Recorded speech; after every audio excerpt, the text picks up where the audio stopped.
मछुआरों की समस्या। मछलियाँ सालों से जापानियों की प्रिय खाद्य पदार्थ रही है। वे इसे अपने भोजन का एक अभिन्न अंग मानते हैं। ताज़ी मछलियों का स्वाद उन्हें बहुत पसंद है, लेकिन तटों पर मछलियों के अभाव के कारण मछुआरों को समुद्र के बीच जाकर मछलियाँ पकड़नी पड़ती है। शुरुआती दिनों में जब मछुआरे मछलियाँ पकड़ने बीच समुद्र में जाते तो वापस आते आते बहुत देर हो जाती और मछलियाँ बासी हो जाती। यह उनके लिए एक बड़ी समस्या बन गई, क्योंकि लोग बासी मछलियाँ खरीदने से कतराते थे। इस समस्या का निराकरण मछुआरों ने अपनी बोट में फ्रीजर लगवाकर किया। वे मछलियाँ पकड़ने के बाद उन्हें फ्रीजर में डाल देते थे। इससे मछलियाँ लंबे समय तक ताज़ी बनी रहती थी। लेकिन लोगों ने फ्रीजर में रखी मछलियों का स्वाद पहचान लिया। वे ताज़ी मछलियाँ की तरह स्वादिष्ट नहीं लगती थी। लोग उन्हें खास पसंद नहीं करते थे और ख़रीदना नहीं चाहते थे।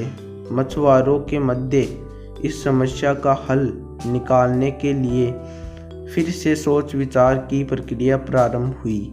आखिरकार इसका हल भी मिल गया। सभी मछुआरों ने अपनी बोट में फिश टैंक बनवा लिया। मछलियों पकड़ने के बाद वे उन्हें पानी से भरे फिश टैंक में डाल देते। इस तरह वे ताज़ी मछलियाँ बाजार तक लाने लगे। लेकिन इनमें भी एक समस्या आ खड़ी हुई। फिश टैंक में मछलियाँ कुछ देर तक इधर उधर विचरण करती, लेकिन ज़्यादा जगह न होने के कारण कुछ देर बाद स्थिर हो जाती। मछुआरे जब किनारे तक पहुँचते तो वे सांस तो ले रही होती थी, लेकिन समुद्री जल में स्वतंत्र विचरण करने वाली मछलियों वाला स्वाद उनमें नहीं होता था। लोग चक्कर ये अंतर कर लेते थे। यह मछुआरों के लिए फिर से परेशानी का सबब बन गया। इतनी कोशिश करने के बाद भी समस्या का कोई स्थायी हल नहीं निकल पा रहा था। फिर से उनकी बैठक हुई और सोच विचार प्रारंभ हुआ। सोच विचार कर जो हल निकाला गया उसके अनुसार मछुआरों ने मछलियों पकड़कर फिश टैंक में डालना जारी रखा, लेकिन साथ में उन्होंने एक छोटी शार्क मछली भी टैंक में डालनी शुरू कर दी। शार्क मछली कुछ मछलियों को मारकर खा जाती थी। इस तरह कुछ हानि मछुआरों को उठानी पड़ती थी, लेकिन जो मछलियाँ किनारे तक पहुँचती थी उनमें स्फूर्ति और ताजगी बनी रहती थी। ऐसा शार्क मछली के कारण होता था, क्योंकि शार्क मछली के डर से मछलियाँ पूरे समय अपनी जान बचाने के लिए सावधान और चौकन्नी रहती थी। इस तरह टैंक में रहने के बावजूद वे ताज़ी रहती थी। इस तरकीब से जापानी मछुआरों ने अपनी समस्या का समाधान कर लिया। दोस्तों,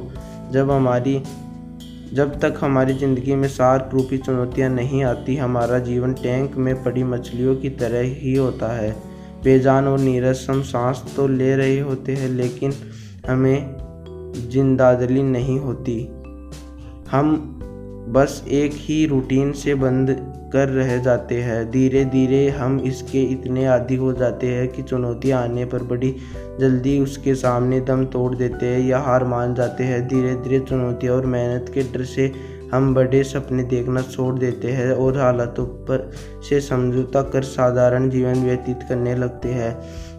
यदि जीवन में बड़ी और असाधारण सफलता हासिल करनी है तो बड़े सपने देखने होंगे। सपनों को वास्तविकता में परिवर्तन करने के लिए कड़ी मेहनत करनी होगी। चुनौतियों का सामना करने के लिए खुद को तैयार करना होगा। तब ही बड़ी और असाधारण सफलताओं की प्राप्ति होगी।